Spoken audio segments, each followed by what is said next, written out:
Welcome back to Redefine Parenting. I'm your host, Vinu Keller. I want to welcome you to Spanglish World Network and her network on Zingo TV, channels 250 and 251.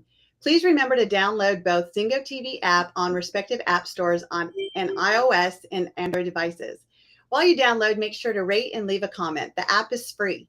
Zingo TV is also available on Google Chromecast. I can't even ever say that. Chromecast, Amazon Fire Stick, Roku Sticks, and all smart TVs 2016 and forward.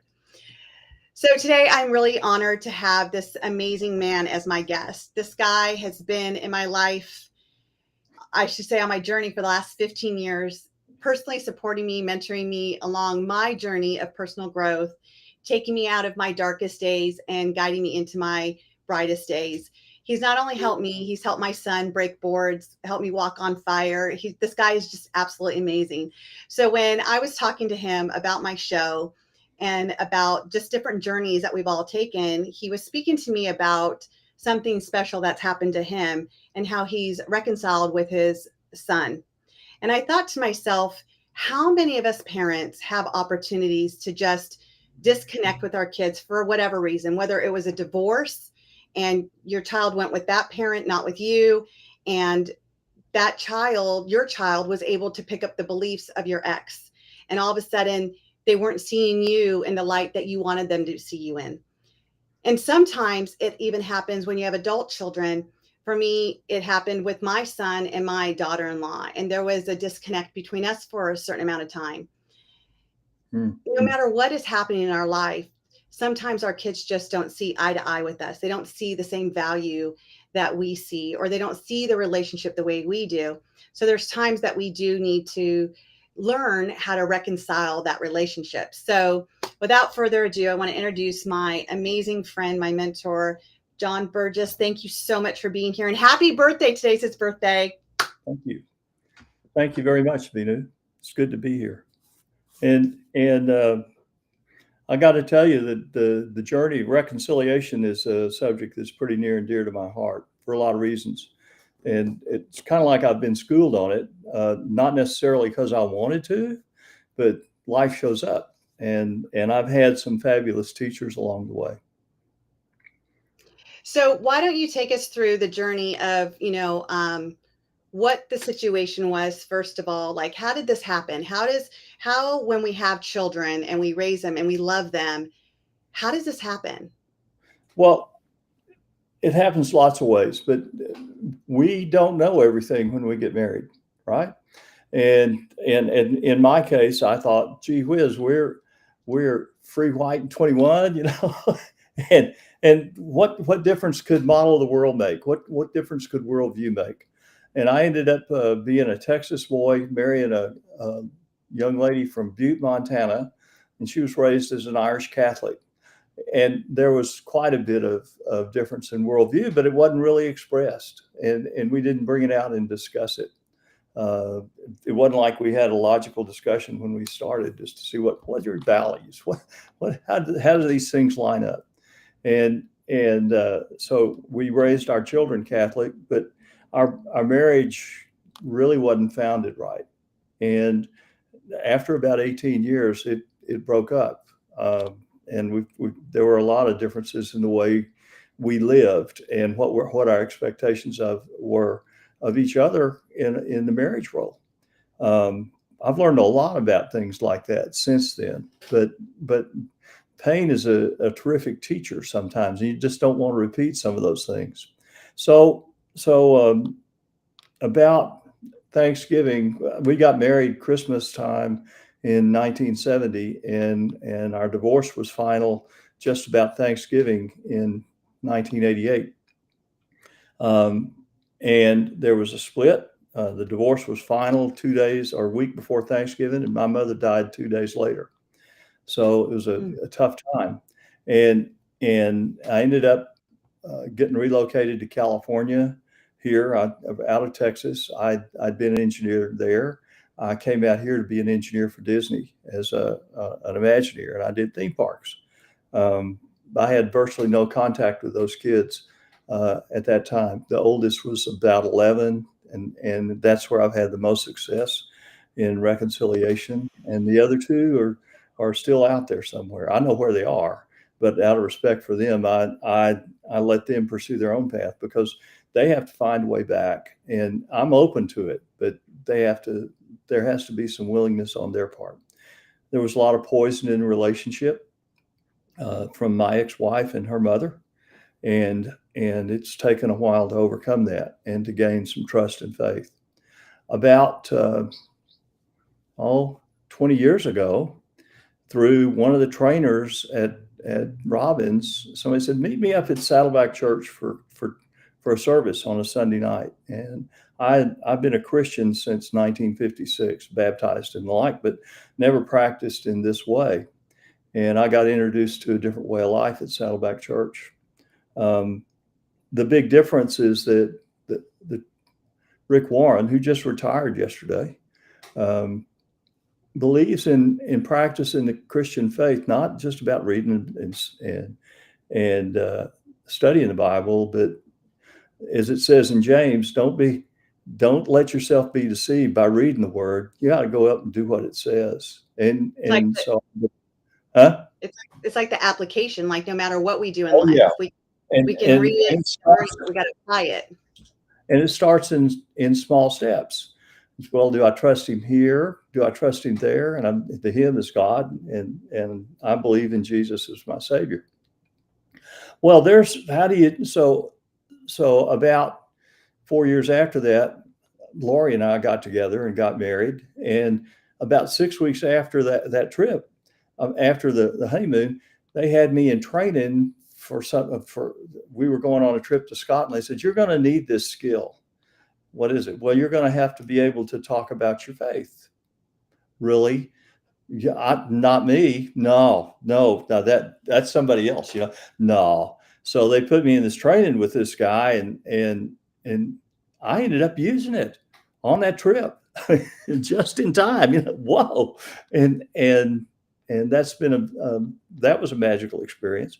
And then a year later, we started this thing called a peace plan, which was a personal outreach on the part of the members at Saddleback to all the other church to church planting, but church strengthening all over the world. And we ended up in Sri Lanka. I did on the first trip. And we started learning about this. And a year later, I was in Rwanda. And this is interesting. And we raised all the money ourselves. And Rwanda had asked us to come because they wanted to heal their country from a genocide. Now, in 1994, they killed 1 million people in 100 days with a machete. And that was it was basically name calling. So I've taken 6 groups in there over time, but the key to that was there was a guy there named Paul Kagame, and he came to Saddleback Church in 2005 and said, "We don't know what this is, but we want to make Rwanda a purpose-driven nation." And we looked at them and said, "We don't know what that is, but I guess we can help you." And we did. And he's a very wise man. Let's put it mildly. He led the army that came in and put down the insurrection that was causing the genocide. And he is such an outstanding leader. He's, I think, Catholic by faith, but he will not brook any corruption in his government. And the people in Rwanda, he's only supposed to serve 2 terms, 2 4-year terms as president. He's still president. And he wins the popular vote around 96%, 97% all the time. It's a fascinating. So through all this peace stuff that you learned from the church and stuff, what was going on with your relationship with your son? It was, well, I was reaching out to him. I had to go find him once and when he was studying and getting his degree. We visited a little bit, and he began to see a different side of me than he had when he was 11 years old, because I was changing. And I was praying about the relationship, and it was getting closer together. But the important part about the Rwanda experience was all of a sudden out there on the trips,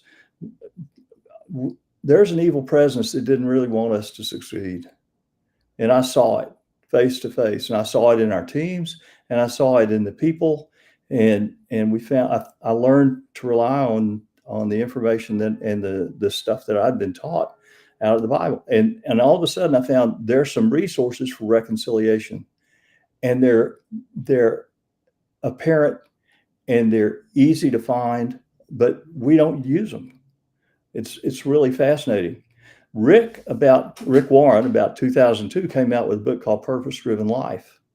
And I got to looking at that thing. And that he has a wonderful ability, like Tony Robbins, to make complex things really simple. He used 22 translations of the Bible and putting that thing together. And as things would have it, about 10 years ago, 12 years ago, I was redoing his house with him. So I got to be, I'm an engineer, but I got to be really fairly close to him. And I learned about his experience of writing the book. Anyway, if you're looking for a recipe to reconcile relationships, look at chapters 21 and 22 of Purpose Driven Life. I mean, it's there. It's like a cookbook, and it works. So what were some of the highlights of those for the listeners? So just to recap, so after you got divorced, you didn't have any communication with your kids. No, I was shut off from them. I was shut off. And then you've tried to reach out, they were not responding. That's and correct. Then you had this opportunity in Rwanda, which you said, there was opportunity to see what reconciliation looks like and to learn what's right in front of us. And then having the gift of being with Rick Warren, building a house, if you would, talking about these chapters that he's put in there about reconciliation. So it's almost like it's all being put in front of you. It was all put in front of me. And then I got to be a community leader in Saddleback. And Saddleback is a cellular, it's a big church, but it's really cellular in nature. And the real work goes on in small groups of 8 or 10 people. And as a community leader, I had 40 of those, which means that as a community leader, I had a church to look after that was about 6 times the average size of an average church in the United States. And we ran across something. I mean, you talk about conflict, there's conflict in there, and people get in squabbles over lots of things. I think there's conflict everywhere. Yeah, but we ran across a book, and I brought this thing along.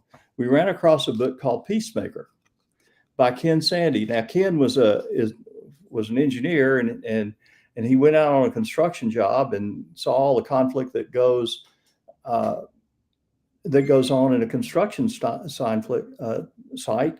So, well, shoot, I know the solution to that. I'll just go get a law degree. So he did, and that's like a hired gun. They're the gunfighters in conflict. So he made a detailed study of the Bible, and he wrote a book called The Peacemaker. And it's been instrumental. This is my copy of it. But man, do we use this book? Yeah. And it's a journey and the like. And it's a recipe book for how to solve conflict. And really it's rooted in the gospel, Matthew 18, verse 15, where it starts. And if you follow those directions, it works. Every time it's tried, I've seen it works. A lot of times, though, we don't have the courage to do what it says. And that's where things fall. Can you share you said that the recipes in chapter 21 to 22 in Purpose Driven Life. So what were those specific skills that you learned from there that you took, and how did that bridge the gap with you and your son? So the first step in resolving a conflict is it has to be between you and the person you have conflict with. And the first thing that has to happen is there has to be a conversation, not between you and somebody else, but between you and that person. And the person who realizes that there's a conflict is the one that's obligated to make the first move. You know what the first move is? What? Go. You can translate that word into anything you want to translate it to. Doesn't say send an email, doesn't say write a text, doesn't say get on Facebook, doesn't say talk to the person's boss, or go one-to-one, go. Now, what you got to have to do that, you got to have a lot of courage. You've got to have a lot of courage. So in my case, one of the things that I had to do is, and to go, you better take responsibility for your part in the conflict, even though it's only about 10%, or maybe it's 20%. You got to take 100% of the responsibility for what you did, and maybe 100% of the responsibility of anything that you can fix. And that's a different attitude. Blame doesn't have any place in this. Take Right. It sounds like responsibility. ownership. It's the You got to ownership. own it. It's If yeah, you don't own it, you can't change it. So correct. take ownership. And well, does that take some courage? Yeah. You know where to go to get that? Get on your knees. You know what? And you'll be blessed when that happens. I can tell you that from personal experience because it's a scary deal. And you've got to offer an apology. And one of the biggest things about an apology, if you're going through it, you got to apologies is like a confession. Confession means getting in agreement with, and confession. You got 7 A's of confession, or that you really need to do. You got to address everyone involved. You got to avoid these words: if, but, maybe. If that's in there, that ain't an apology. Right. Yeah, I mean, just get your filters on. Admit specifically what you did because you had a part in it. Acknowledge the hurt that was caused. Accept the consequences. Accept them. Okay. Alter your behavior, and then ask for forgiveness and allow time. Mm. Forgiveness doesn't come easy, but it's real important. And Lori and I are doing mentoring work right now with premarital couples. One of the most valuable things that we've done, one of the most worthwhile things that we've done together as a married couple. But I asked the folks, the couples that come in front of us, to do a book report on chapter 18 of the Bible, Matthew. And that's an eye-opening chapter. But if you take the big headings in there, one of the things that gets emphasized is forgiveness. And we got to learn how to do that. That's a vital thing. So what's forgiveness and how do you do it? And forgiveness involves 4 real promises. There's 4 promises in forgiveness, and you got to do this. It's for you to do it. And forgiveness is really for you, not for that person that you're involved in conflict with. Because if you forgive, if you don't take it this way, if you don't forgive somebody, that's like asking somebody, you're drinking poison because the conflict's alive in you, and you're expecting somebody else to get sick. It doesn't work that way. Yeah. You get I just sick. want to mention, I just want to say something about that because that's one of the things that I'm teaching my twins right now. Hurt people hurt people. And Yeah, when you're in conflict with each other or anybody, what are you doing by acting out? What is your behavior trying to do? You're trying to hurt that other person, not because you want to right, hurt them. That's not your intent, but your intent is you want them to feel what you're feeling. Because if they feel what you're feeling, there's like an unconscious expectation they'll stop hurting you then, because that's really what you want. Your outcome is to stop hurting. And so sure. one of the things, I use that exact same example with my twins, I do it all the time, is that if you drink poison, what's happening? They're like, you're gonna die. And I said, yeah. And when you're upset or you're angry or you're trying to hurt your brother or sister or me or your dad or whoever, you're drinking the poison expecting us to die, and it's not happening. You're the one that's dying. And so now that's what I say to them. Like when they're going back and forth, I'm like, okay, who's drinking the poison right now? Who's drinking It's it? right, exactly.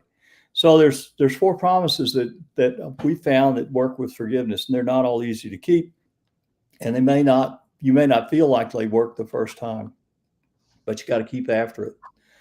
The first promise is I won't dwell on this incident. Mm, I'm purposely not going to dwell there. Okay. The second one is I'll not bring this incident up and use it against you. That's tough, but mm-hmm. because there's a tendency to want to gossip, but gossip, if you really look at Romans, the book of Romans, and that suckers that acts, it's right up there with murder. So don't gossip. But I'll not bring this incident up and use it against you. I won't talk to others about this incident because that just gives it more energy and you start to fuel it. Okay. And I'll not allow this incident to stand between us and hinder our personal relationship. That's Mm, that's a conscious decision. yeah. And and so, well, people say all the time, they have this misconception. Well, if I forgive somebody, does that put the relationship back right where it was? No. Forgiveness is about the past so that you don't have to carry that baggage forward. Trust is all about the future, and people have to re-earn trust. And that means you give them the opportunity to do that. But you got to re-earn trust, and you got to let people have the time and the space to do that. And that means you don't trust them right away. Right. You don't Right. have to expose yourself to more hurt. You can trust them from a distance till they earn the right to get close again. You But said that's your decision. you said so many great things, and I just kind of want to dive in deep a little bit so our listeners can have a visual and an understanding of what some of this means. And when we talk to other people, we collude with other people, what are we really doing? We're trying to get people to justify why we were right and the other person's wrong. We're trying to get people on our side to say, you know what, yeah, I agree, or why would they do that? Because it empowers you. You're looking to be empowered. You're looking to be validated in that conflict to give you more reason of why you're in the right and the other person's in the wrong. So it's so important, like John just said, that we're not going and discussing it with other people. And, one of the things that I say to parents all the time is, asking, like, are you just venting or are you looking for a solution? Right. I think that's a And that great question. it is. It And really is. I sometimes, and I do collude with my husband. I do talk to him about things going on in my life.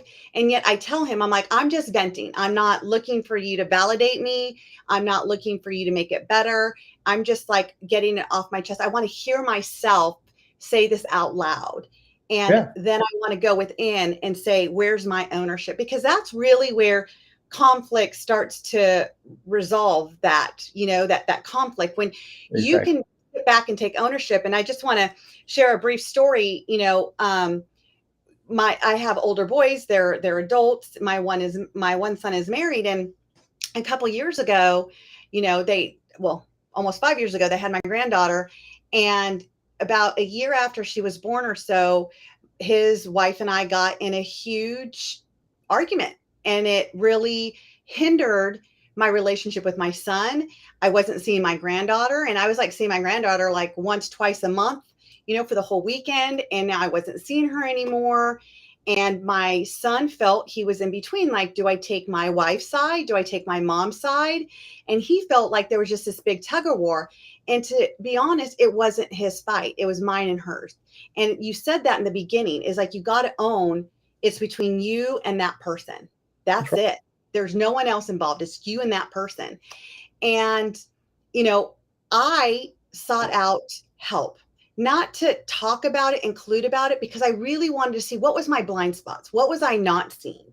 Here I am, you know, um, 22 years older than her, and I'm in this struggle just with her, who is like 22 or 23 at the time. And so I went to my peers and I'm like, what is it I don't see? What is it? Where's my ownership? What do I need to just own to solve this? And my amazing peer group was telling me, like, to just own and understand her perspective. Stop pushing my perspective that I have to be right and I'm the adult and she disrespected me. Like, get over the emotions of it and just face the facts. This is how she perceived it, and just own it. And then with a true, honest apology, you tell her you're sorry and you want to make this better, and what has to happen for you both to move forward, to let it go. And like you said, John, to not bring it up, to not use it against you, to not say, well, you know what? Well, remember what you did before. Here we go Yeah. again. This don't get historical. Right. Right? Don't get historical. That doesn't work. And so I share this because, John, what you were saying, even with the conflict resolution and with the forgiveness, it looks like that's what her and I did. And now her and I have a beautiful relationship. We're stronger than ever. ever. And one of the reasons why I feel don't collude, because in that moment of emotions, my emotions was high. I ran to my mom because, again, I was looking to be validated. I was Right. looking to be like, you're right, she's wrong, shame on her, blah, blah, blah. And I got it. But what happened after that? Once we've reconciled and we have a beautiful relationship now, stronger than ever, now I'm trying to convince the rest of my family, no, no, no, no, I was wrong. It's Right. okay. Right. And that's the danger in what when you go to start going to other people, because they don't see the reconciliation, they don't feel the reconciliation, and they've got a negative view. One of the things that we talk about with our couples all the time is when you got a conflict, y'all talk about it. That's great, but don't go. Be careful about where you spread it, because somebody else doesn't have necessarily the same view of the healing that takes place. I believe conflict has a purpose in this life, because we're not put here perfect. I believe we're being sanded on all the time, and being shaped. And conflict is one of the ways that we get shaped. I'm holding here a little card. Okay. We give every one of our couples this card, so that when you're having the conversation about one to one, because couples have that within the marriage, right? Yeah. So we call this as how to these are rules for having a good fight. And we give it to every one of our fiancés and their spouse to be all the way. And I carry one of these in my pocket. Lori knows when I pull this thing out, I got something on my mind. Doesn't happen very often, but we know we're going to do this. So, and I can make this available to you guys. It's not copyrighted or anything like that, but here are 10 steps to resolving conflict. And I'll just read them to you real quick. Set a time to meet, set a neutral place to meet, and begin with prayer. Define the issue to be resolved. Each of you share your position. Each point out what you've done to contribute to the problem, and each point out how you can help resolve the issue. Agree on a resolution that's acceptable to both. Write down the resolution and end in prayer. And you got to, if you follow these things, and then if when you're there, you conduct yourself in a way that you're speaking in a quiet voice. You don't interrupt. There's no attacking going on. You use I statements, not you statements, so that you're not blaming. You're focused on what you've done, not on what the other person's done. Don't bring up the past. Don't make it historical. Okay. Don't blame. Doesn't help you. Blame doesn't ever solve anything. State your feelings, not your spouse's. Do not use profanity. Don't threaten your relationship. If you do that, you can't take it off the table. Just don't put it up there. And don't criticize. Don't criticize. Some valid points. And the reason I bring these up, this kind of procedure and these things work. And I've seen it so many times over and over, and had it happen in my own life. So I bring it out. Yeah, it's an important skill. It's an important thing to have. And by doing that, you can make your life easier. It's important to know that there were 3 steps in the Matthew 18 verse 15 is kind of where it starts. And the first step is to go one-to-one to that other person. I want to mention the other 2 steps because they're valuable. Because the second one is, okay, if this person doesn't come to agreement with you, what do you do then? It says take 1 or 2 others along with you. All right. I want to point out the way that actually works out. I mean, do you like it when 2 other people come against you and we're going to talk to you about something we think you did wrong? No. No, it feels very uncomfortable. That's right. It's very uncomfortable. So the purpose, you got to understand this, the purpose of the other 1 or 2 people that might go with you is not to reinforce your side. It's not to validate you. It's to ensure that both of you behave as good people. You don't attack each other and blame each other. They're to help you resolve it, not to help you continue the conflict. Or I'm right, by golly, and these folks, and they're there to witness that so that they can establish that, hey, you didn't get out of hand, or keep it from getting out of hand. If that still doesn't work, then the third step is to take the dispute to they said the words in the Bible say the church. Well, the church in this case is the smallest group that knows what's going on. I mean, Saddleback's a big church. We have big weekend worship services, and there are people that get into a conflict, and all of a sudden they're expecting there to be film at 11 going across the jumbotron. That's not what this is about. It's take it to this small group and see if you Yeah. can work out a resolution. And then what does it say? The last thing is, what happens if you still can't resolve it? Well, there's people would expect there's going to be an expulsion. No, you treat that other person, the one that's obviously by this time somebody's wrong, treat them as an unbeliever.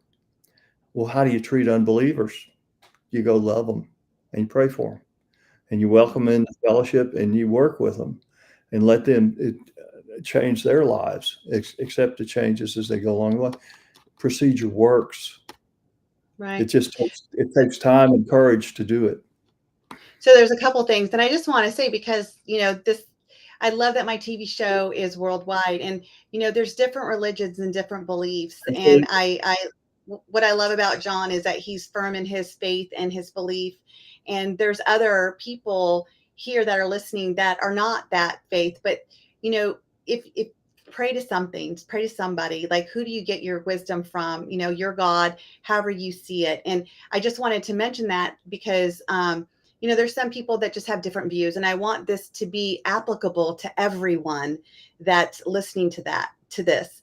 Also, I wanted to just kind of touch on, do you need to be right? What I've noticed in my own personal life, that conflict gets bigger and bigger the more I'm trying to push I'm right and push what I believe and push my perspective, trying to convince my opponent, if you would, that they need to believe what I'm believing, and they have to see that I'm the right person, versus hearing them and opening your mind to, like, what else can I learn from this person? What can I learn from this? Because, like I said, the conflict that happened with me and my daughter-in-law so many years back has made us even closer. And sometimes when we have like little hiccups along the way, as we do, because we have different opinions, we learn and grow from it. And sometimes, although we don't bring it up as to hurt each other, we make fun of it, and it brings us right back. Like, having fun with that situation now brings us back into, and it actually resolves what we're going through in that moment. And so, that's another thing, is how can you bring fun into things? Like, life doesn't have to be so serious. And Well, no. how can you enjoyment? So actually, what you'll end up doing is building a stronger bond with that person. But to me, the bonds end up being based on respect, and so you learn to listen and learn to value a different worldview and see what's really going on, because people do things for 6 different reasons, as you and I both know. Okay. And so we go explore the vehicles that they use to get to those reasons. You can get there. So, to tie off my situation with Dugan, he's gone through some really rough times, and I've been there to help him recently. COVID was not fun for a classroom teacher, and he teaches mechanical arts and shop and agricultural science, or did, and now he's working for a lumber company in Texas. But things have changed enough in our relationship that I'm going as his invited guest to a Cowboy football game in about 4 weeks. And I'm really looking forward to that, because this is going to be a dad and son type of a weekend, and one we haven't had in a long time. Years ago, we made a long trip hauling horses from the Fort Worth area to here in Los Angeles over a Thanksgiving. But those experiences we wouldn't give for. And we're looking forward to being together. And he's had to learn some of the same things that I had to learn. He's done that on his own. He's got some scars in different places than I do, and I've got bumps on my elbows, knees, and head that he doesn't have. And it's my desire to help him grow, to learn as much as he can, without having to go through some of the same painful experiences. But he's doing that, and saving himself some time in the process. So I'm really pleased with the way things are working out. I have hope that the other two kids will come around, but they have to do that in their own time. Correct. And I think that there's, somebody says that kids are a lot of times video cameras with arms and legs, and I find that there's a lot of truth in that. But at the most inconvenient times, sometimes, because they show you things that you do. Oh, I'm hearing my dad talk or something like. Yeah, you get that in front of you, but I help them, and we have grown closer and I closer. love it. And congratulations on having that relationship now with your son. And so, one of the things that I see a lot, especially with the clients that I work with, sometimes there's, obviously divorce. And I remember, if I could have done some things differently when I divorced my ex-husband years ago, I would have realized that some of the things that I was doing, even though I thought I was doing for the right reason, was probably because I wanted to hurt him because I was hurt. And it probably affected my kids in some ways.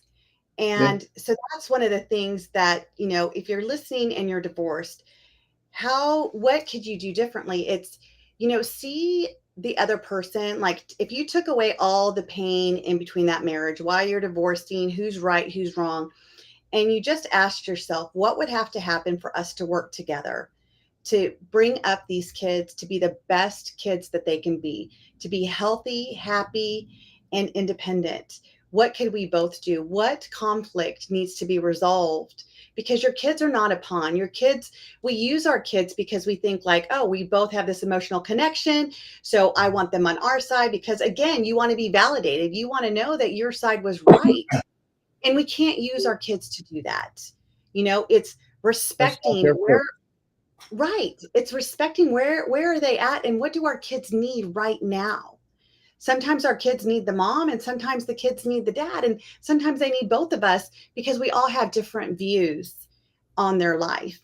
And one of my purposes in life is to give kids a childhood they don't have to heal from. And in order to do that, we have got to let go of our adult fight and stop putting them in the middle. Put them That's in the true. middle to see what their needs are. What do they need in that moment? Because most of the time, what your kids need is for us parents to stop fighting.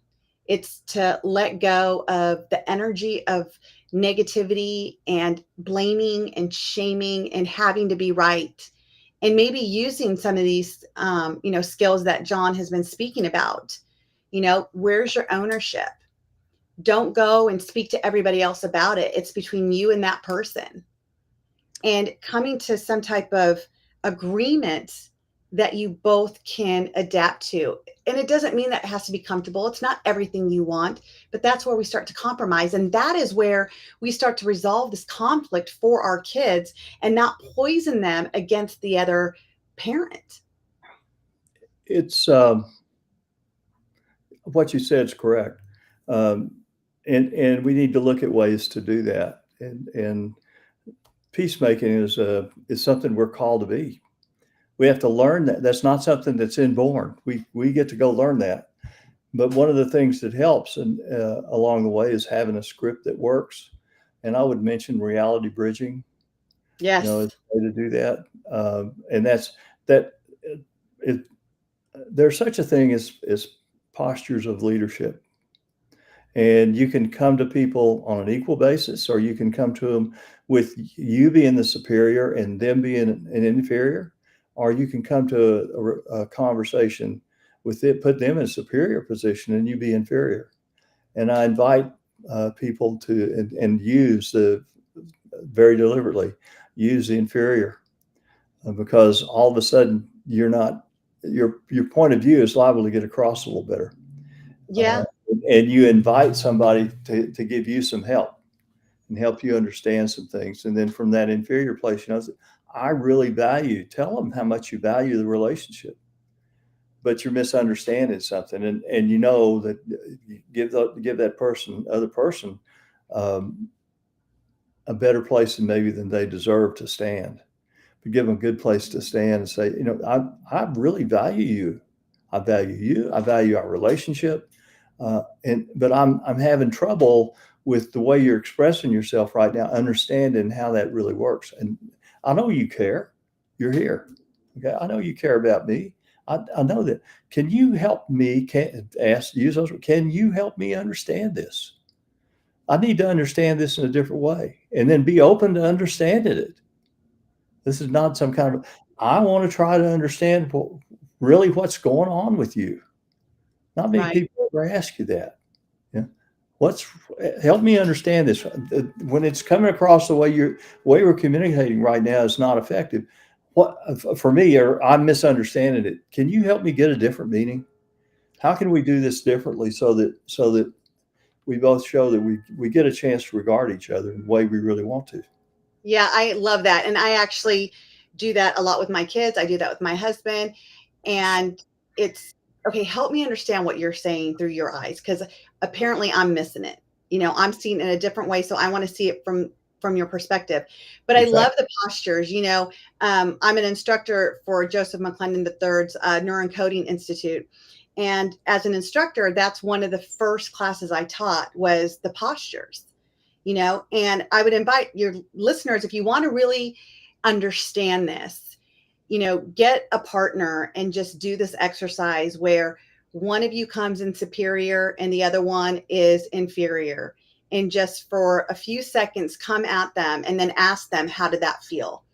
And then switch and let the Right. inferior person come in superior and you go inferior and see how that feels. Because that honestly is what's happening.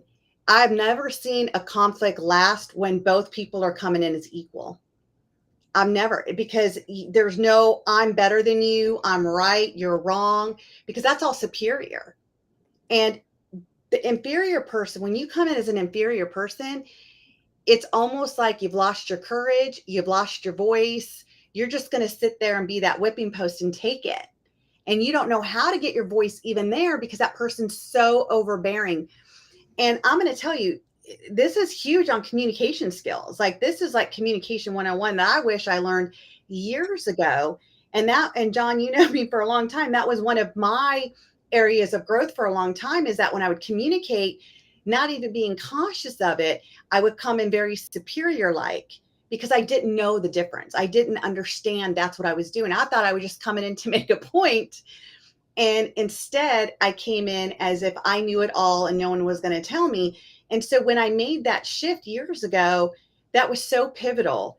And more people, I actually attracted more people to come and have the conversation with me and to ask me and want to learn because all I did is change my posture. That's it. And it's a conscious thing. If you can come out of that superior posture and come in as really a bit inferior, you can be very sneaky and come right on up, and they'll, oh, wait a minute, I got to listen, and you have a chance to too. Yes.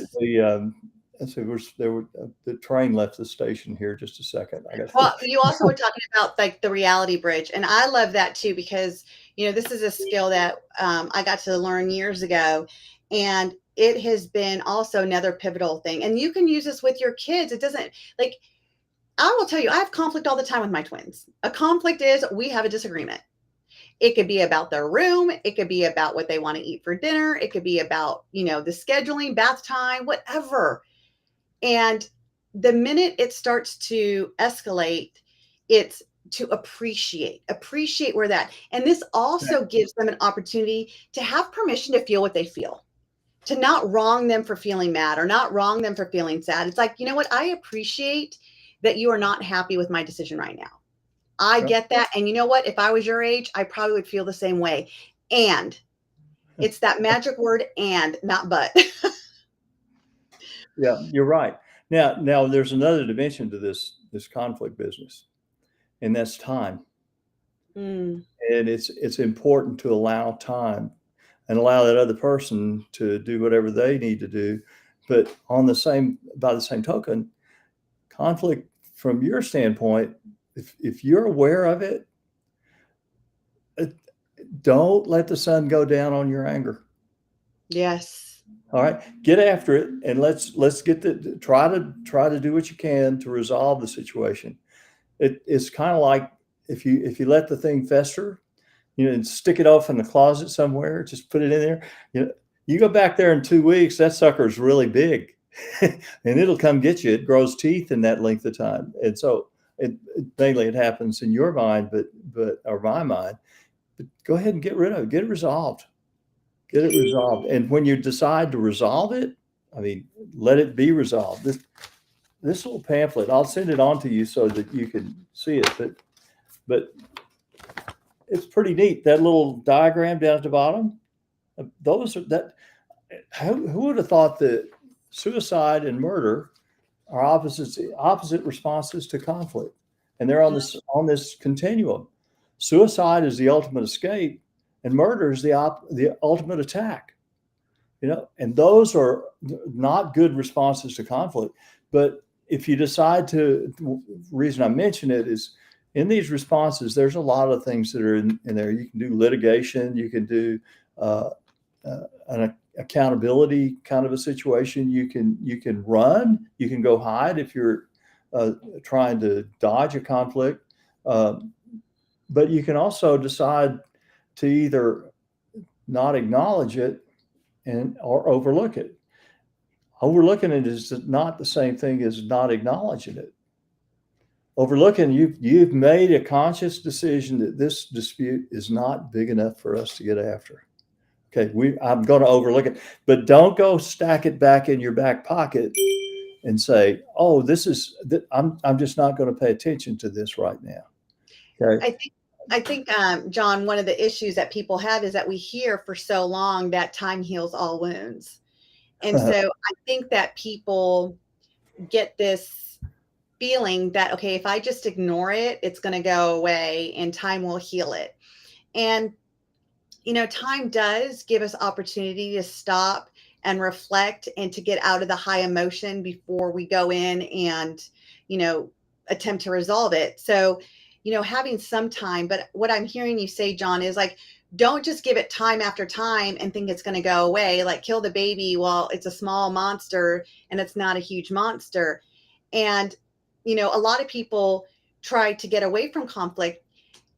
And I will say, if you're listening and you've heard, the tools that John has, stated here, you don't have to be afraid of conflict. Conflict doesn't have to be uncomfortable. It doesn't have to be uncomfortable for you to own what your responsibility is. Conflict doesn't have to be uncomfortable to see someone else's point of view and hear it from their point of view.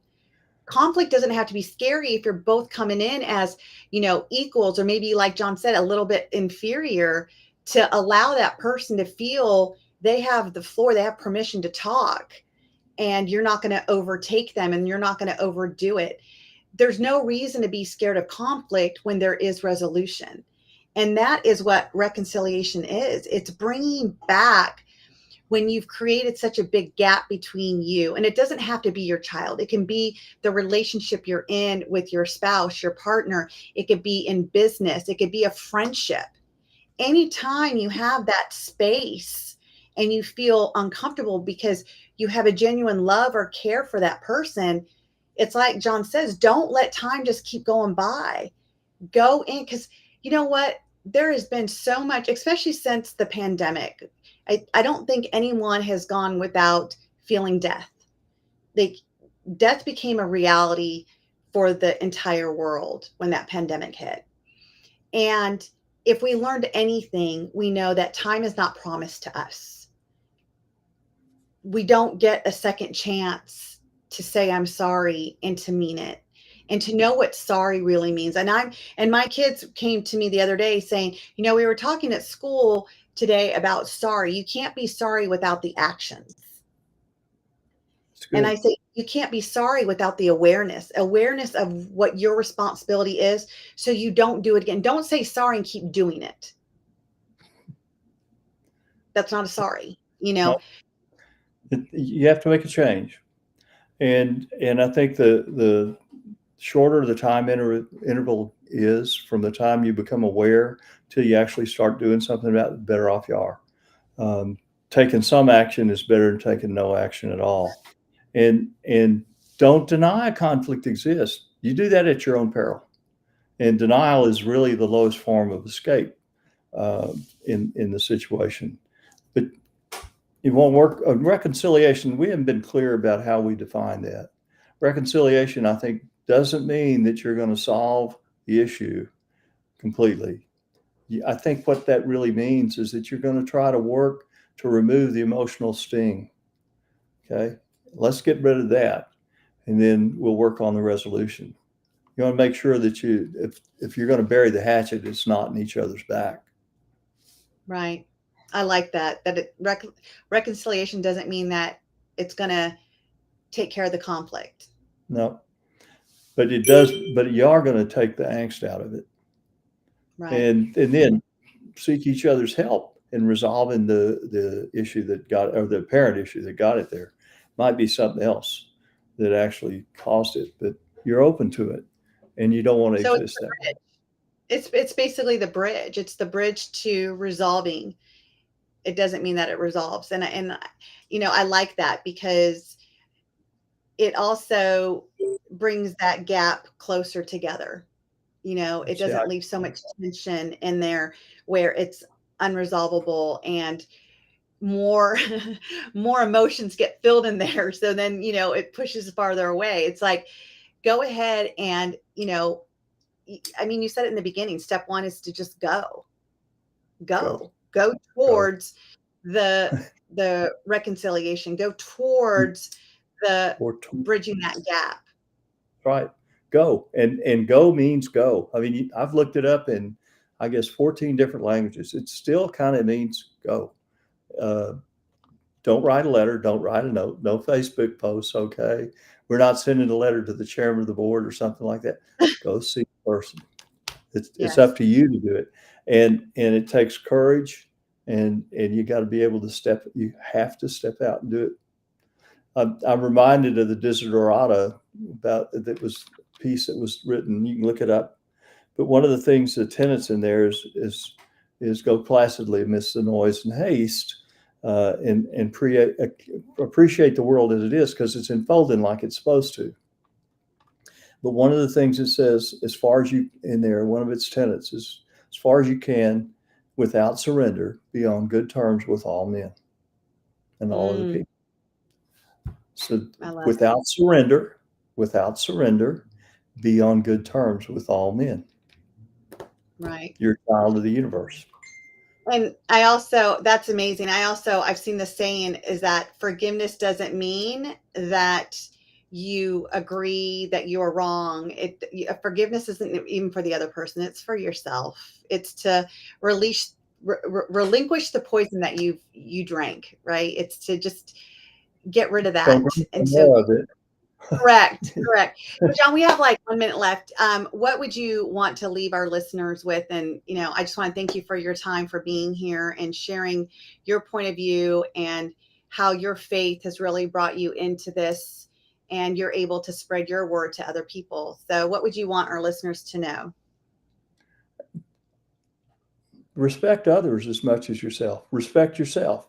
And maybe the toughest part of forgiveness is learning to forgive yourself. And Vinu and I come from a common background in that sometimes things don't seem like they work the first time you do them. So this is a place that doing it over and over until it sticks is really important.